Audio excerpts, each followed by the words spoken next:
জীবনের অর্থ কি?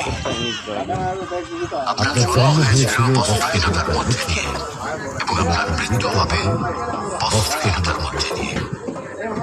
আপনি পৃথিবীতে এসেছিলেন অত্যন্ত দুর্বল হয়ে, এত দুর্বল ছিলেন যে মার সাহায্য ছাড়া খাবারটুকু মুখে দিতে পারতেন না। আপনি যখন এই পৃথিবী ছেড়ে চলে যাবেন, তখনও আপনি অত্যন্ত দুর্বল ও অসহায় থাকবেন। তখন আপনার কাপড়ের কাপড়টুকু আপনি নিজে পরতে পারবেন না, আরেকজন আপনাকে তা পরিয়ে দেবে। যখন আপনি পৃথিবীতে এসেছিলেন, তখন আপনার অর্থ সম্পদ কিছুই ছিল না। যখন আপনি এই পৃথিবী ছেড়ে চলে যাবেন, তখনও আপনার অর্থ সম্পদ কিছুই থাকবে না। আপনাকে প্রথম গোসল যেমন অন্য কেউ দিয়েছিল, তেমনি আপনার শেষ গোসল অন্য কেউ দেবে।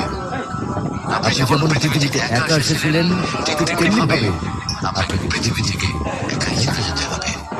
আপনার সঙ্গে আপনার প্রিয়জন কেউ যাবে না। এটাই জীবন।